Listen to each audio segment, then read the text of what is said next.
Olá, pessoas! Estamos iniciando mais um podcast Prosa de TI. Hoje estou aqui com um professor, especialista, consultor na área de projetos, também atua com TI. Descobri algumas coisas aqui nos bastidores antes da gente começar né, a prosa aqui oficialmente. Mas muito obrigado por vir, Gustavo Teixeira. Obrigado pelo convite. Obrigado demais. Vim com muita alegria, muita satisfação. Eu atendi seu chamado, né? Foi um chamado em cima da hora, né? Isso, mas me dá um enorme prazer de poder contribuir e também elevar um pouco a maturidade do mercado em relação à tecnologia, projetos, e dar meus 5 centavos, né, digamos assim. Não, tem mais que 5 centavos. Eu lembro que eu te conheci através do Leonardo. Leonardo, formei com ele, Leonardo Santos. Certo. Trabalhava lá no Data Center contigo. Se estiver vendo também, Léo, abraço. Tem muito tempo que a gente não se vê.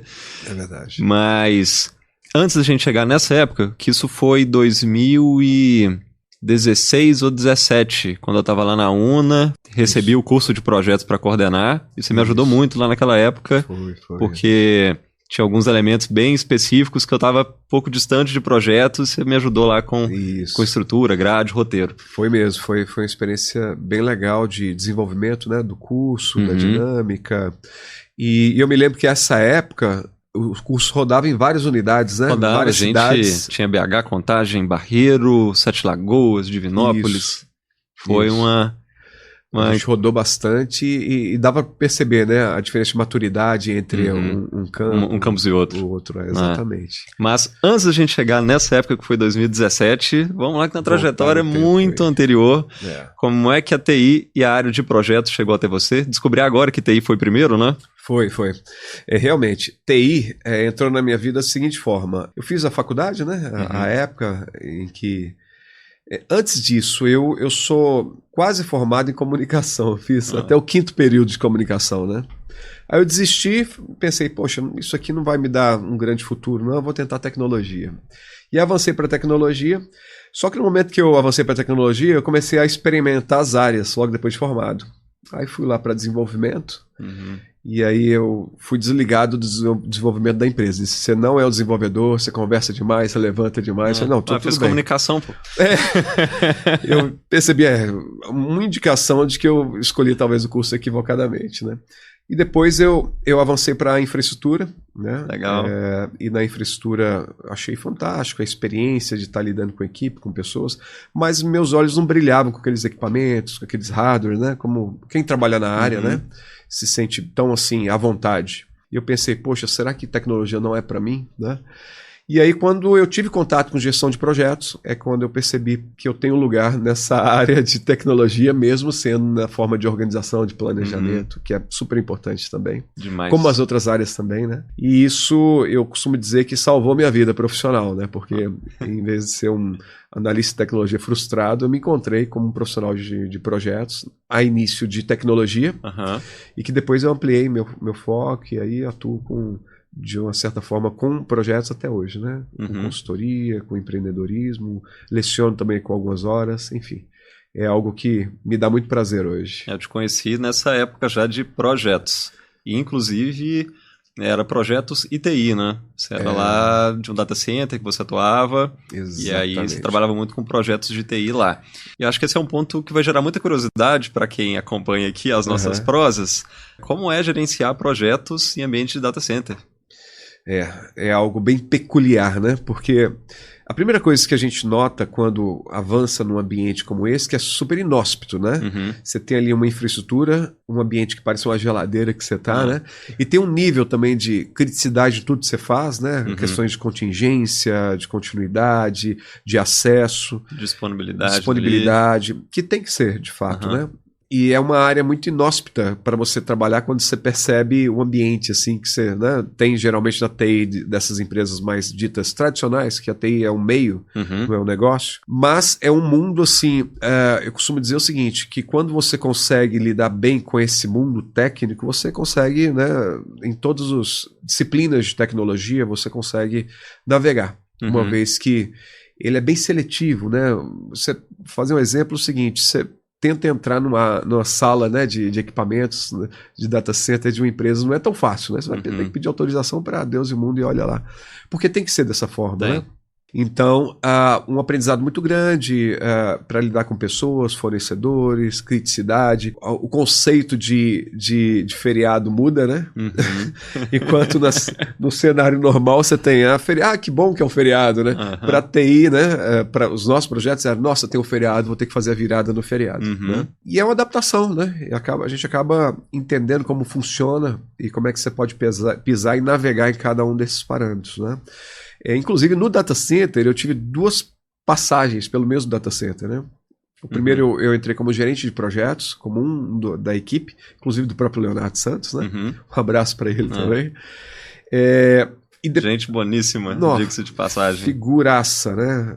E a equipe também, a Kelly, a Amaro, tem uma turminha super ex-IBM, uma turminha que tem um background super legal, e Aurélio, Patrícia Antonassi, enfim.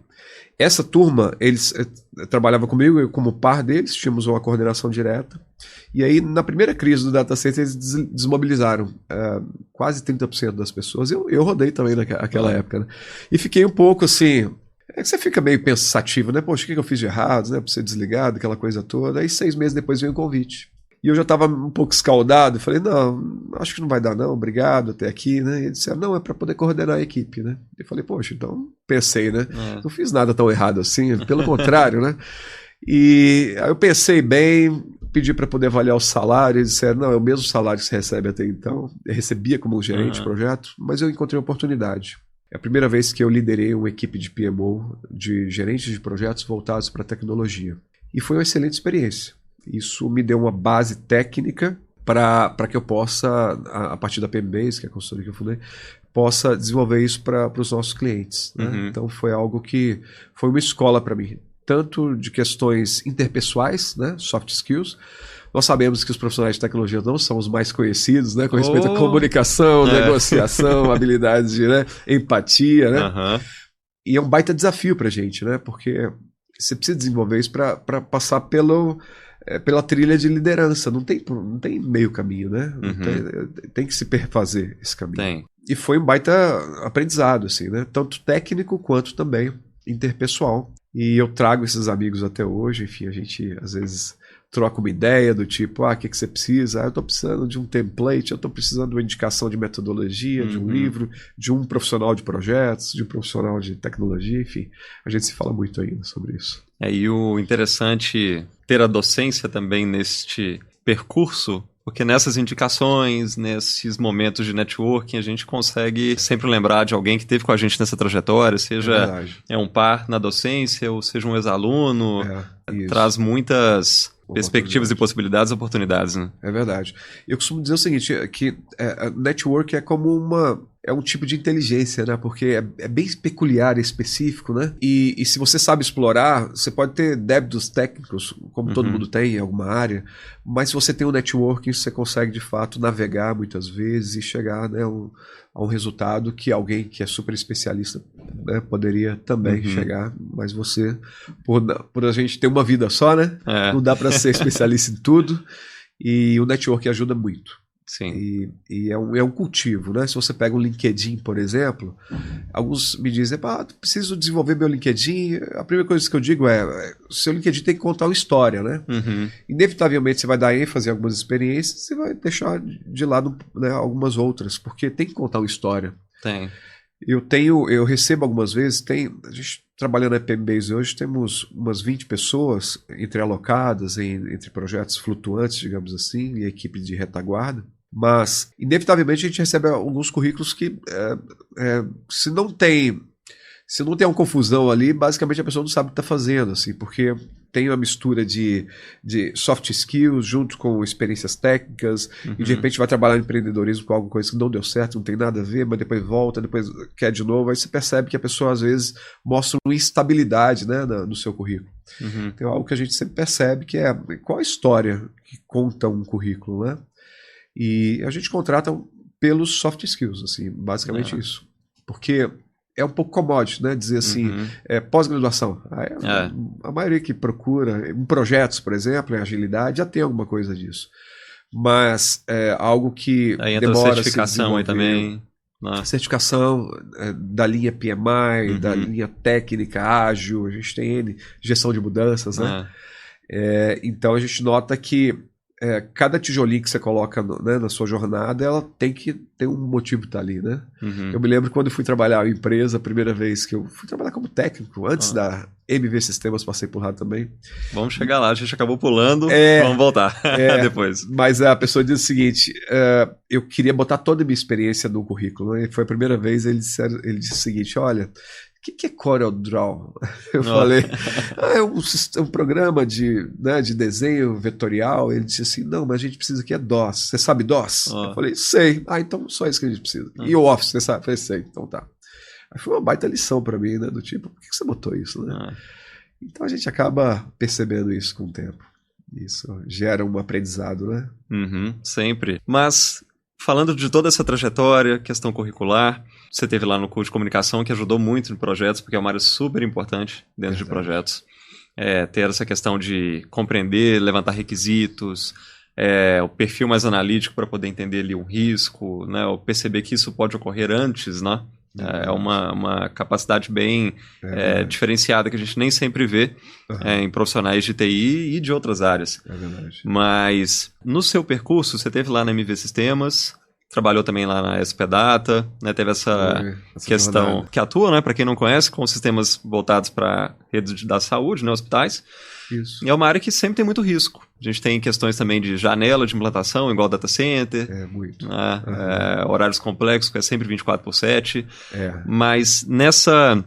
Fala um pouquinho mais dessa trajetória e de como que ela contribuiu na sua formação até chegar em projetos. Legal. É uma trajetória não tão linear assim, né? Mas eu passei... Meu primeiro emprego de tecnologia de TI, eu nem era formado ainda, foi na SP Data, em que eu entrei como analista de implantação. Aprendi muito com o Mário, com o Gervásio, a turma de lá que são os owners, digamos assim, os fundadores, né? E foi onde eu tive o primeiro contato com essa área de tecnologia e voltada para a saúde. Porque eu odiava o hospital, esse ambiente hospitalar, esse sangue, essa coisa. Eu tinha aquele negócio de, não quero nem ver, não quero nem olhar, né? E isso me despertou para um crescimento do tipo, nitidamente a gente tem uma barreira de entrada para dentro da área de saúde, porque você não pode entrar dentro da instituição de saúde porque você quer. Você tem uma barreira física, inclusive, e uma barreira também, digamos, profissional, porque não é todo mundo que vai trabalhar com tecnologia, né, que tem tecnologia como formação, vai trabalhar dentro da área hospitalar. Porque tem outro viés de especialização, que é muito focado, e tem um nível de criticidade fantástico, né? Acho que você vai receber, ou já recebeu a Rafaela, e ela corrobora com isso também, o nível de complexidade, Rafaela França, né? Vou receber ela ainda. Se estiver vendo a gente, abraço, Rafaela. Saudades demais. Pra você, querida. Porque existe um nível de complexidade tão grande que funciona como um relógio, né? Então você tem um grande hotel instalado, você tem um grande restaurante, você tem uma grande farmácia, mas tudo isso interligado de uma forma com que funcione, né? O quarto já foi limpo, liberado, ele já aparece como disponível, já entra para internação. Então tudo funciona como um relógio, né? As prescrições, a dispensação da farmácia, a aplicação do medicamento, o faturamento, e por aí vai. Se vai ter glosa, se não vai. Então é um nível de complexidade tão grande que eu aprendi sobre processo lá, muito, e consegui perceber que a complexidade vai muito além de você saber instalar um sistema, um programa ou algo assim.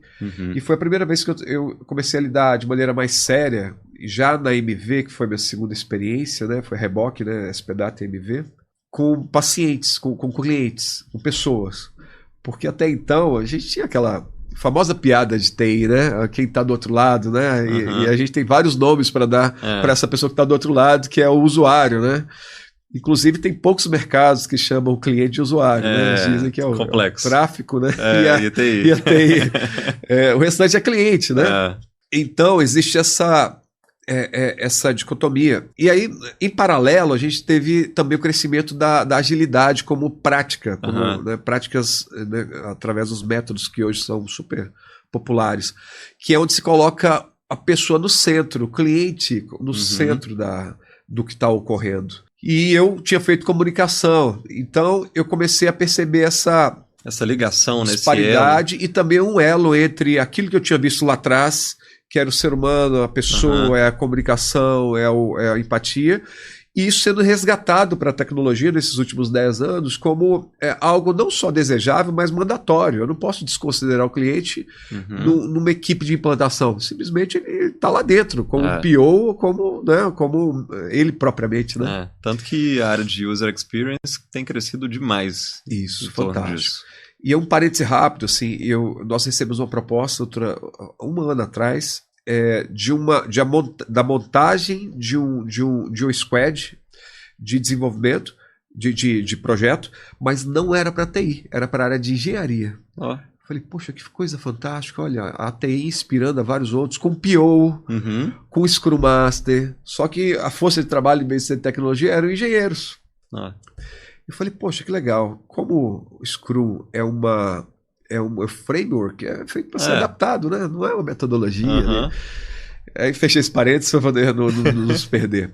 Então, entre essa experiência minha da SPData e MV, eu consegui avançar nessa percepção de que as pessoas têm um papel diferente do que simplesmente abrirem o chamado ou validarem aquilo que nós entregamos.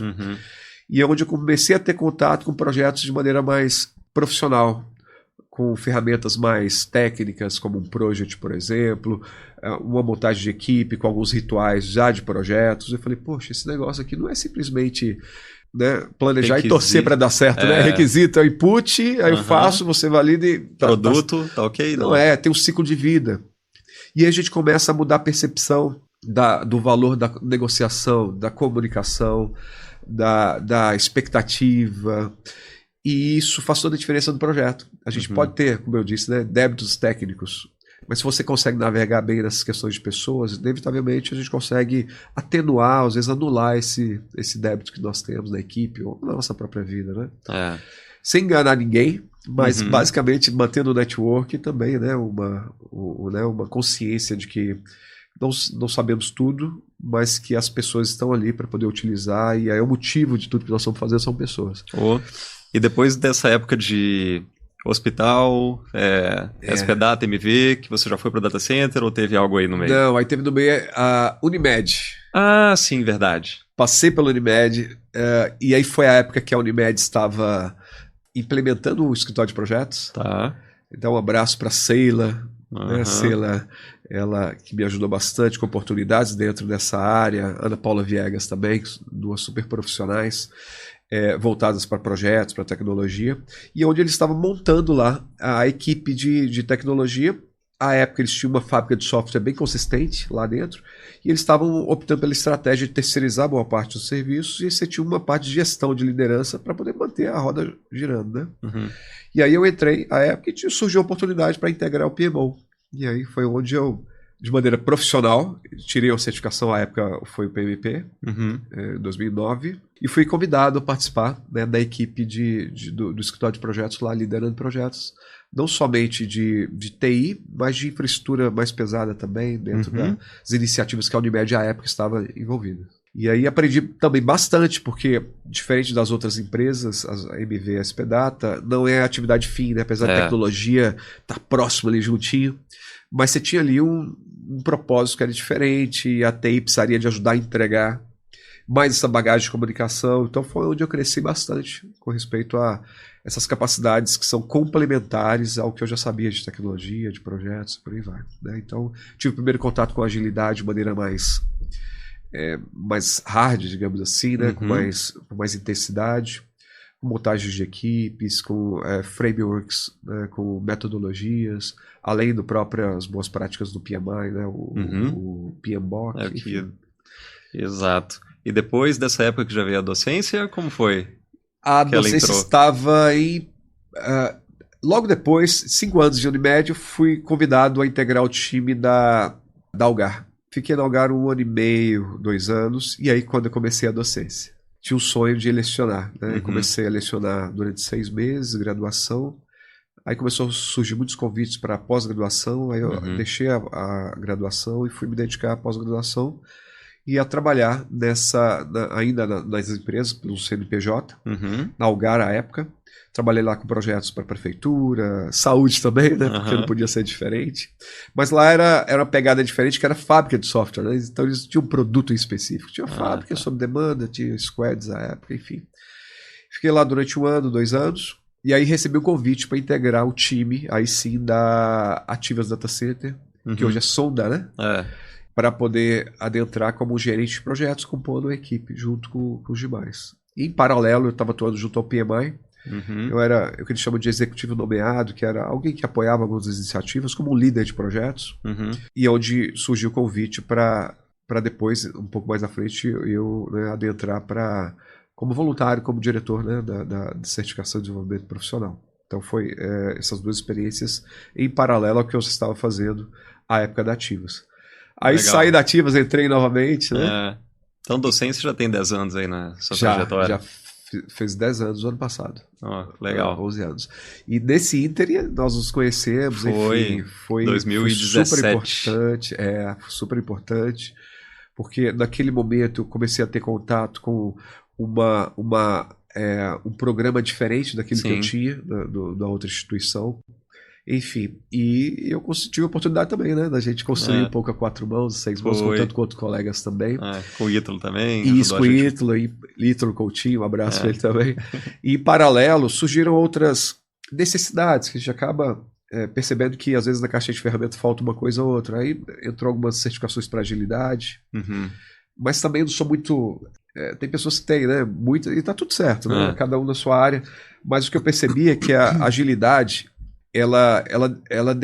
as indicações dependem de quem pergunta. E para quem você pergunta. Se você perguntar sobre agilidade para alguém do PMI, ele vai dizer da trilha do PMI como é o melhor do mundo. Você fala do pessoal do Kanban, não precisa nada disso aqui, é Kanban, é Prince, é Scrum, enfim. E aí, em anos de docência, né, e também de aplicação, eu percebi o seguinte, olha, a base é o que chamamos de manifesto ágil, né?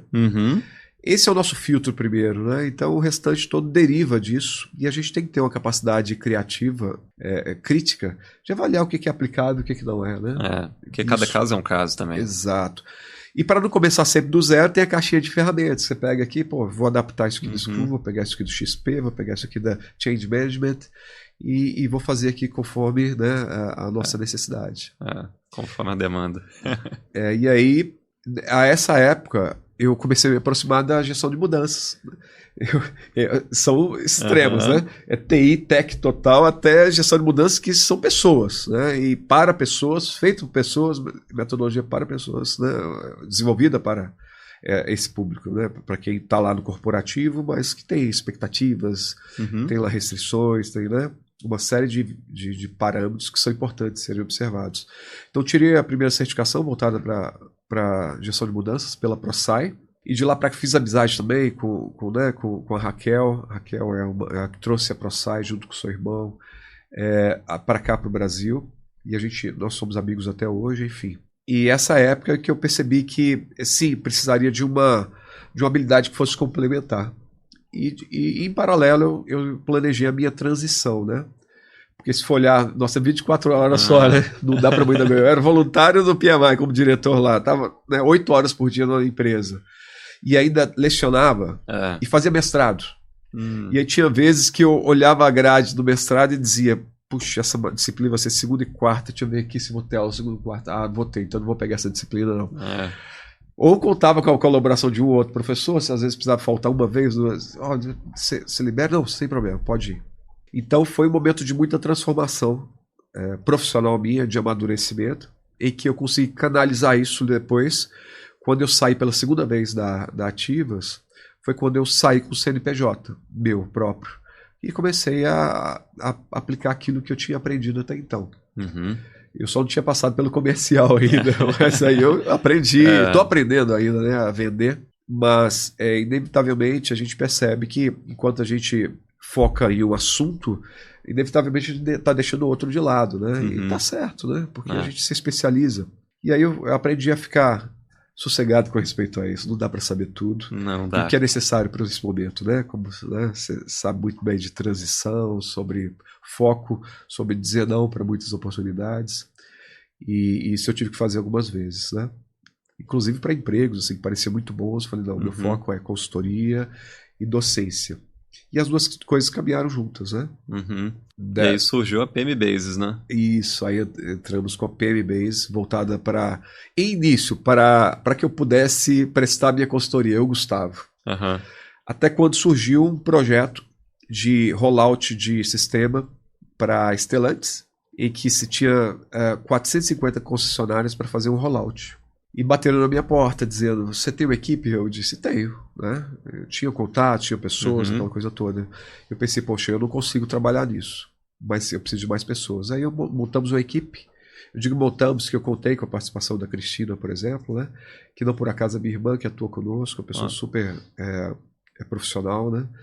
Competente. E aí montamos a equipe, conseguimos escalar a PM Base, porque tem a questão tributária, que a gente não pode deixar de lado, você sabe muito bem disso, a questão administrativa, aí contamos com assessorias, com contratações, com consultorias para nos ajudar, e estruturamos o que seria o coração da PM Base para poder crescer. Em paralelo, continuei lecionando e tive que diminuir um pouco a carga, né? Por motivos óbvios, porque o nosso dia tem só 24 horas.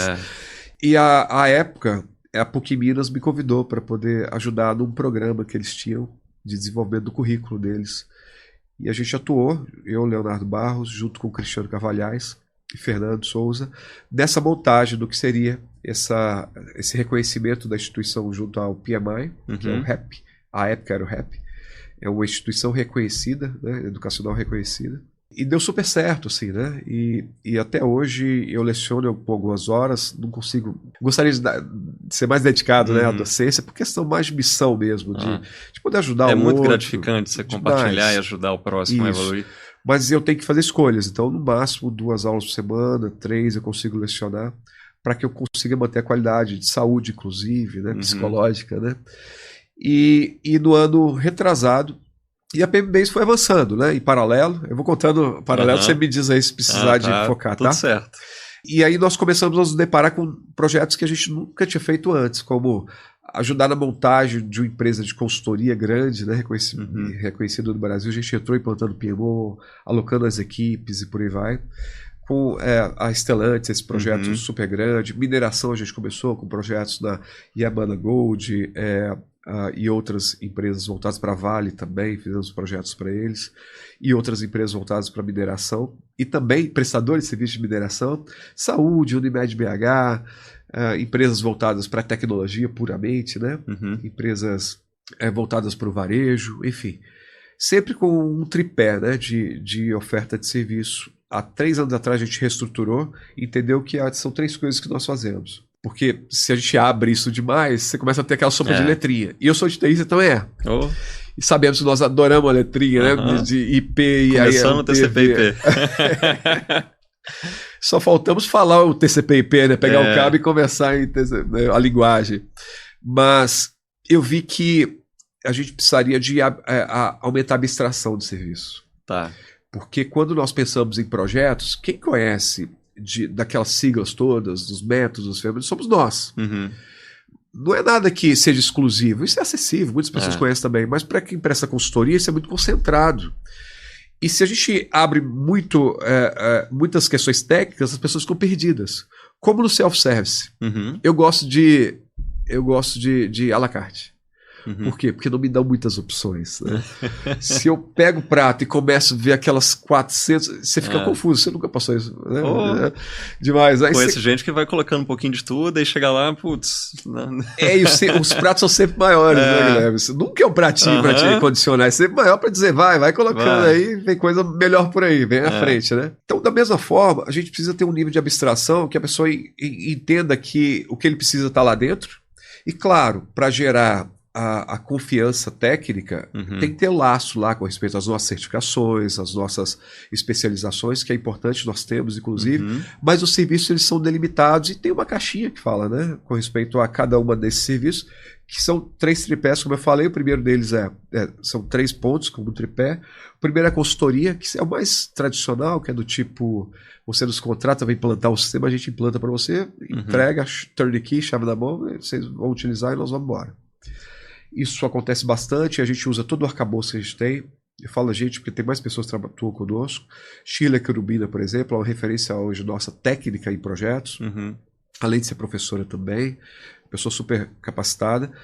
Mas a gente tem, nessa retaguarda, aí a gente tem agilidade, a gente tem gestão de projetos, a gente tem gestão de mudanças, enfim, todas aquele mundo da sopa de letrinhas que a gente vai acionando à medida que vai ser necessário. Então a consultoria, ela pressupõe isso. Depois a gente tem a alocação, que na maioria das vezes gestão é do cliente, e a gente tem a nossa retaguarda técnica para garantir que a pessoa esteja, digamos, munida ali de todos os recursos que ela precisa para poder desenvolver um bom trabalho. Enquanto o cliente faz a parte do negócio dele, nós oferecemos a questão da retaguarda técnica, né?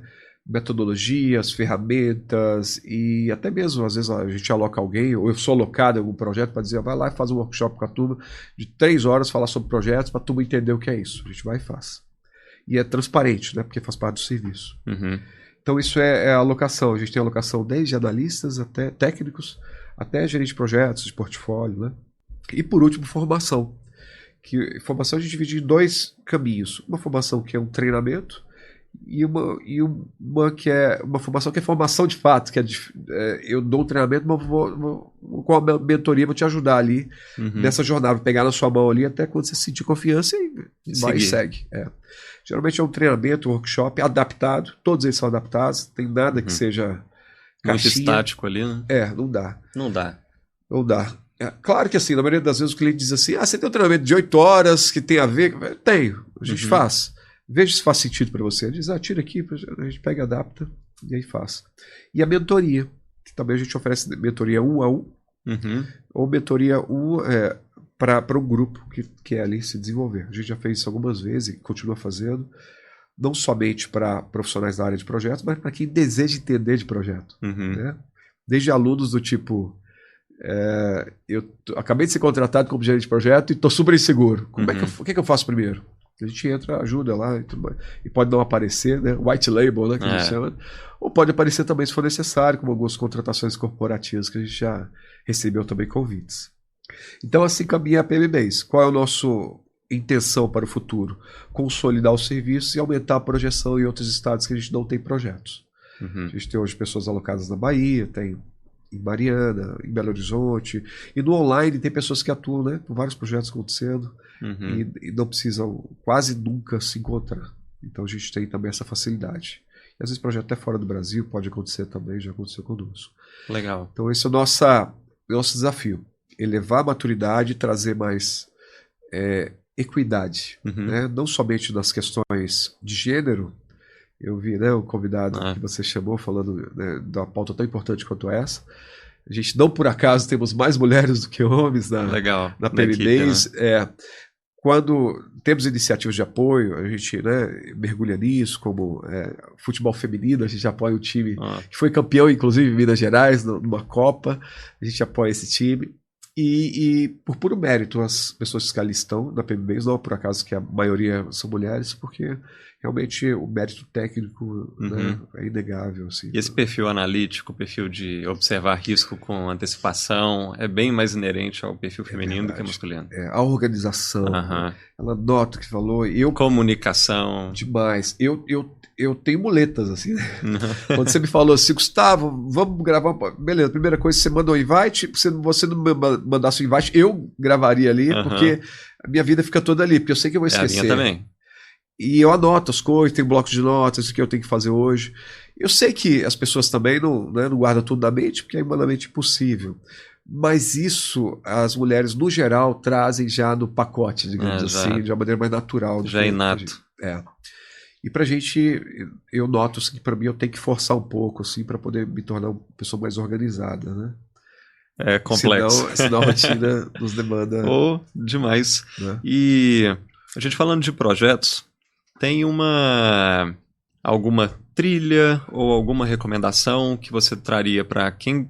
você recomendaria para quem deseja entrar na área de projetos? Porque quando a gente fala de projetos em geral, inclusive lá na época que a gente esteve trabalhando na UNA, havia uma disciplina introdutória de gestão de projetos que acontecia em quase todos os cursos de pós-graduação. E às vezes a gente entrava em uma turma da área de saúde ou da área de vendas e o pessoal, não, mas isso não é coisa de engenharia, não é coisa de... Não, gente, projeto é para tudo da sua vida. Você vai, sei lá, fazer uma viagem, você vai comprar um imóvel, um carro, tudo isso você pode encarar como projeto pensando em risco, premissa, restrição, prazo e etc. Então, para um tema que é tão importante para a vida, de um modo geral, pensando em planejamento, o que você recomendaria para quem deseja iniciar na área ou quem deseja conhecer um pouco mais sobre gestão de projetos? Eu tinha um preconceito grande, assim, eu confesso, sabe, Guilherme? Quando eu tirei a certificação, eu tinha várias ressalvas com respeito à aplicação de gestão de projetos, que não comprometi meu conhecimento em relação à certificação, tanto é que eu tirei a época, lecionava e tudo mais, mas você tinha alguns pontos, algumas ressalvas para dizer assim, eu sei que isso aqui não dá muito projeto, isso aqui outro não é tão aplicável. Até quando eu recebi o convite para poder falar sobre planejamento para uma turma de escoteiros. E qual é a visão de a turma de escoteiros? Não, a turma que ajuda a velhinha a atravessar a rua, o pessoal altruísta, né?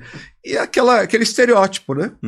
Que de fato a gente sabe que eles são bem engajados, que é muito legal isso. Eu assim, sou fã do trabalho que eles fazem, da questão do agrupamento, enfim. E eu comecei a falar para eles sobre planejamento e usei um Canvas para poder... Eu pensei, o que eu posso falar para eles sobre planejamento? Vou falar de cronograma, gestão de riscos. Aqui. Mas eu vi que eles tinham iniciativas para poder desenvolver e eles não sabiam nem por onde começar. E eram iniciativas que eram projetos, como você acabou de citar. E aí, utilizando o Canvas, eu percebi que para todas as demandas a gente conseguiu desenvolver e ao final, agora eu entendi o que eu preciso fazer. Eu entendo mais do projeto agora e tenho ideia dos passos que eu preciso desenvolver para entregar esse projeto, que não é tão simples assim quanto eu imaginava. Para pessoas assim que não era o meio falar sobre planejamento, não era uma pauta tão recorrente. Foi o momento que caiu a minha restrição com respeito ao uso de projetos em todas as demandas mais complexas, né?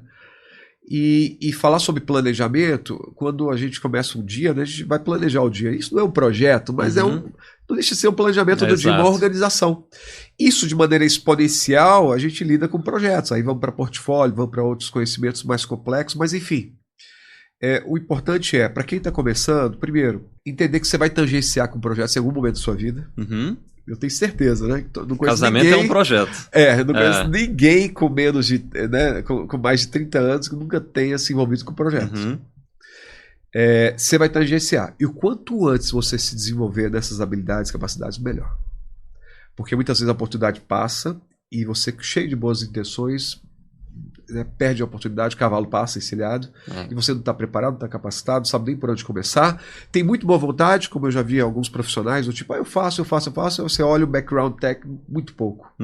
Por outro lado, já surgiu uma vez uma vaga que nós divulgamos e precisaria ter Power BI, eu me lembro. Era analista de projeto e precisaria ter Power BI. A pessoa que se candidatou, ela tinha tanto interesse que quando nós fomos fazer a entrevista com ela tinha feito um curso de um dia para o outro de Power BI, que falou, tem que Power BI, você tem Power BI? Eu tenho, fiz ontem o curso de Power BI, introdutório, já sei do que se trata, já sei de maneira básica, e eu sei como é que navega, e se precisar eu faço um curso mais avançado, por aí vai. Poxa, que fantástico, a pessoa sabe o que quer. Então, quanto antes você descobrir essa trilha, melhor. Porque, de uma forma diferente, você vai tateando. E um ponto que você puxou, muito importante, Guilherme, é que a sua capacidade de planejamento ela é exponencializada quando você começa a interagir com essas ferramentas. Sim. Então, se você quer adentrar no meio da música, por exemplo, se você utiliza os skills de planejamento, te dá um potencial à frente de muitos profissionais que vão no peito e na raça, com muito boa vontade, mas não conseguem ali. Ou o custo é muito alto de esforço, de problemas que lida no dia a dia e por aí vai, né? Que poderia ser um risco planejado, antecipado. Exato. Eu não preciso de ferramentas muito complexas para isso. Eu preciso entender o que é risco, como é que eu mitigo, qual é a forma de monitorar e tá tudo certo, talvez seja o suficiente. Sim. Então isso tudo nos dá uma um arcabouço de ferramentas que potencializam o caminho que você está trilhando, seja ele qual for, seja da área de projetos, seja de uma área técnica mais específica, né? E se for para a área de projetos, aí eu falando especificamente funilzinho ali, né, da área de projetos, nós temos disciplinas que são correlatas, conjuntos de saberes e conhecimentos. A gestão de mudança é uma delas. Inevitavelmente a gente esbarra nela em algum momento na nossa vida quando a gente fala de projetos, porque basicamente os projetos são permeados por pessoas. E quando a gente pega alguns frameworks, algumas ferramentas, eles põem a pessoa lá como um dos parâmetros, atores, ok, mas falta alguma coisa. Como é que eu vou gerenciar expectativa, envolvimento, engajamento, restrição? É muito mais do que saber que existe e se Deus quiser vai dar certo. E aí a gestão de mudança tem isso pronto lá. Do arcabouço voltado para pessoas, voltado para expectativas, stakeholders, patrocinadores, e abre um outro mundo para a gente muito maior do que o técnico ali da gestão de projeto. Mas se a gente está adentrando para a área de projetos, inevitavelmente saber, olha, em algum momento eu vou ter que mergulhar nessas questões interpessoais, gestão de mudança. A ProSci hoje é uma referência em relação a esses conteúdos. Tem muito conteúdo de graça no site, tem um site no Brasil, tem cursos voltados para público aberto, interno também. Eu tirei uma certificação para instrutor também, por isso que eu sei tanto assim. Enfim, e nos dá uma capacidade de lidar com pessoas direcionadas a uma grande mudança, que é um projeto. Implantação do SAP. É uma mudança que está acontecendo e o projeto é a implantação da ferramenta, mas tem uma mudança permeando aquilo tudo. Tem. E quando eu estou alheio a essa mudança, pode ser que eu execute exatamente aquilo que o projeto demandou, né? Mas não é o que a empresa precisa. Não é o que o mercado está apontando. Um exemplo que a gente está passando agora, final de 2023, nós estamos gravando esse vídeo, é a explosão da IA. Inteligência artificial. A inteligência artificial não está batendo a porta, está roubando a porta de todos os setores, todas as soluções. Tem hoje algum braço de algo que tem a ver com inteligência artificial. Até produção musical, tá? Eu sei. Tem lá verdade. mixagem, muita coisa. Mixagens. E aí o que sobra para o ser humano, para o homem? As questões criativas, que é o que a gente faz de melhor, né? Se a gente pega as referências criativas hoje, é a que nós utilizamos, consideramos até hoje. Então, assim, se eu não estivesse montando essa tarefa rotineira, o que eu estaria fazendo? Pô, deixa eu estudar composição, deixa eu avaliar essa questão, contraponto, né? Eu sei que eu sou amante da música também. Contraponto, composição, enfim, e essas camadas todas que são... E é isso que a gente precisa, né, hoje, de pessoas que entreguem para a inteligência artificial que pode ser terceirizado. Uma ata de reunião, não tenho dúvida que o IA faz melhor e mais barato do que a minha hora para poder pegar, sentar. O que nós falamos mesmo? Enfim, né? Por outro lado, se eu tenho essas questões que envolvem gestão de mudanças, garantir o engajamento, eu não vou montar um bot para poder dizer, você interage lá para gerar engajamento. Não vai gerar engajamento, vai gerar o contrário. Pô, eu queria falar com alguém, não queria usar um sistema que vai me direcionando, né? Então, a gente passa por essa dicotomia. E voltado para a sua pergunta específica, a minha indicação é de você, em algum momento, também separar esse tema de inteligência artificial, estudar, entender melhor sobre isso, o que é, o que não é, além da hype, né?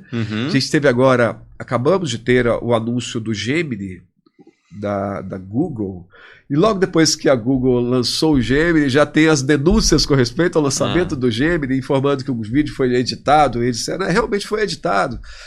Então, a gente já começa a perceber que assim, não é tanto assim, mas daqui a pouco vai ser. Ou seja, enquanto agora nós temos o ChatGPT que é bate-papo, daqui a pouco vai ter vários canais, vai ser um meio omnichannel, assim, né? Como o Gemini mostrou, daqui a pouco isso vai ser uma realidade.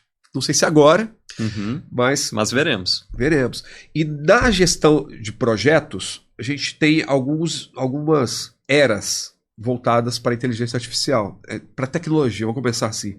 Primeiro a gente começou com integração de sistemas, né? Ferramentas, que ajudou bastante, né? A gente utilizava uma ferramenta, por exemplo, da ABS Chart Pro, que é uma ferramenta de montagem de EAP, da ABS, integrada com o Proj. E aquilo era um adianto, porque, fantástico. Porque eu crio, de um pro outro. Não é? Você criava complexo. 40 pacotes, já estava lá no projeto, você alterava no projeto, já estava ali no pacote. Foi, pô, fantástico, isso é um paraíso. Isso é automação, isso é tecnologia. Você já se imaginava assim, super futurista, né? Só que depois nós tivemos o advento dos bots também, né? Principalmente dos atendimentos e tudo. E também elevou esse nível de interação. Eu quero abrir um chamado, eu quero solicitar uma demanda. Tem algumas iniciativas isoladas com respeito à automação de ferramentas de gestão de projetos, mas isoladas isso não rolou. Os bots. Agora estamos passando por terceira fase, que é a fase... esse é o segundo relatório da PwC, tá?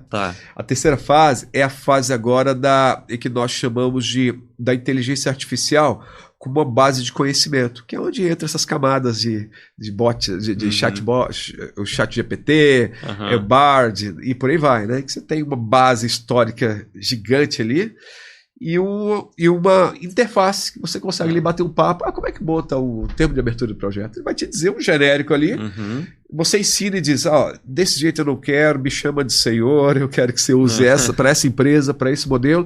A próxima vez que ele gerar vai ser mais otimizado, até o momento que você diz assim, ótimo, agora eu não preciso investir tempo mais para encher esse tipo de documento. Eu vou lá informar o que é e ele vai me trazer ali, claro. É complexo que esse aprendizado alimenta até a própria concorrência, né? Se a pessoa for buscar, aí é um contraponto complexo. Exatamente, Guilherme, você disse assim um ponto importantíssimo, porque a segurança da informação é super comprometida. A gente teve alguns escândalos com respeito a... joga lá o código inteiro achando que está com vantagem, de repente o algoritmo possui o código. Exato. E pode lá, se o concorrente buscar, vai encontrar a mesma base, digamos assim, né? E agora tem os acessórios, você pode contratar sua própria base, né, digamos assim, de pesquisa de machine learning, né? Você pode contratar um pedacinho disso. Mas o grande desafio é você ensinar, é o que você está falando, né? Então, assim, mas eu não tenho dúvidas que, assim, hoje, e final de 2023, nós já temos justificativas suficientes para poder utilizar. Porque, claro, respeitando as questões de sigilo e tudo, já tem um nível de utilização suficiente, né, de automação suficiente para nos ajudar bastante. Sim. Porque na vida real, Guilherme, essa é a grande crítica dos agilistas em relação à gestão de projetos. Tradicional, vou botar tradicional entre aspas, porque não existe tradicional. Tem gestão de projetos. Que enquanto você vem com esse bloco lá do PMBOK gigantesco, aquela coisa toda, a gente está aqui com a realidade que nesse monte de documento para preencher e o projeto não está rodando. Quando, na verdade, o problema não está na referência. A referência está ali. Se é boa prática, é para avaliar se é necessário ou não. Sim.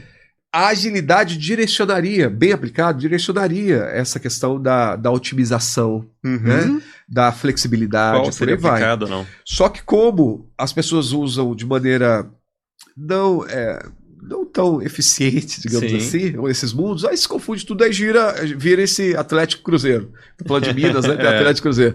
Os agilistas versus as pessoas que são os planejadores, digamos assim, os burocratas. Quando na verdade não existe isso, né? Quando nós falamos sobre agilidade, a gente fala sobre métodos ágeis. E aí, se a gente mergulha lá no Manifesto Ágil, a gente percebe que a flexibilidade é algo que é inerente à agilidade. Sim. E se eu falo metodologia ágil, é quase um contraponto, porque se a metodologia é estruturado, se é ágil, flexível, como é que eu vou lidar com isso, né? E aí, o bom senso é esse, a pessoa entender a essência das duas linhas e saber quanto precisa mesclar, quanto que ágil é importante, quanto tradicional é importante. O que é aderente naquela realidade, naquele projeto, naquela perspectiva ali. E eu só consigo ter essa capacidade de avaliação e seleção se eu lido com esses mundos da agilidade, que é justamente a questão da trilha. Em algum momento você vai se deparar com gestão de mudança, com agilidade, com ferramentas, mas isso é multidisciplinar. Então a minha indicação quer começar na área de projetos? Monte uma trilha baseada naquilo que são os seus gargalos, né? Suas fragilidades, e vá com paciência, né? Que é como uma corrente, né? O elo mais fraco é onde vai romper. Então, se agora é comunicação, resolva essa comunicação agora. Você não vai se transformar no Silvio Santos, comunicador aqui, mas resolveu, tá? Legal, vamos agora para a ferramenta, porque faz sentido conhecer mais sobre Project, sobre Kanban, sobre outras ferramentas. Tá legal para o momento? Vamos entender um pouco sobre IA, como é que isso pode nos ajudar? E aí você monta um ciclo. que é o lifelong learning, né? Aprendizagem para a vida toda. Daqui a pouco você vai estar falando sobre portfólio, sobre mentoring, sobre conceitos mais complexos, enfim. E a vida que segue, né? Isso vai seguindo sua jornada, sua carreira, que é importante, né? Perfeito.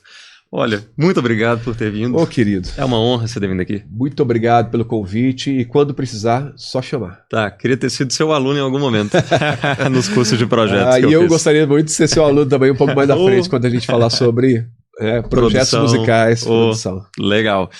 Última pergunta que eu queria fazer, sempre faço aqui pro pessoal algo similar. Se você pudesse voltar lá no Gustavo que estava começando, o que você falaria para ele? Eu diria, confie mais no seu talento, na sua intuição, porque isso direciona, nos dá indicações, né, do nosso propósito, que um pouco mais à frente a gente acaba esclarecendo, né, e estando mais nítido cada dia. Então acho que a questão da confiança, acho que seria confiar na intuição, acho que seria um bom conselho para o Gustavo iniciando. Legal. Eu trouxe um presente para você. Eu já ia falar nele agora, que eu tô ganhando um presentinho aqui, gente. Isso pode... isso. Em nome da PM Base, gostaria de agradecer essa oportunidade e dizer que a gente está à disposição, não somente para você, mas para quem está também nos assistindo, precisando de alguma consultoria referente a gerenciamento de projetos. A PM Base hoje ela atua, né, desse segmento. Temos canetas. Tem umas coisinhas aí. Tem muita coisa aqui, gente. Ganhei uma canequinha. Pessoas de TI já viu, né? E caneca tem uma relação muito próxima, né? Legal. Isso aí. PM Bases. PM Bases, isso aí. Isso aí. Tá, Aí, aqui, close. Isso aí, PM Bases.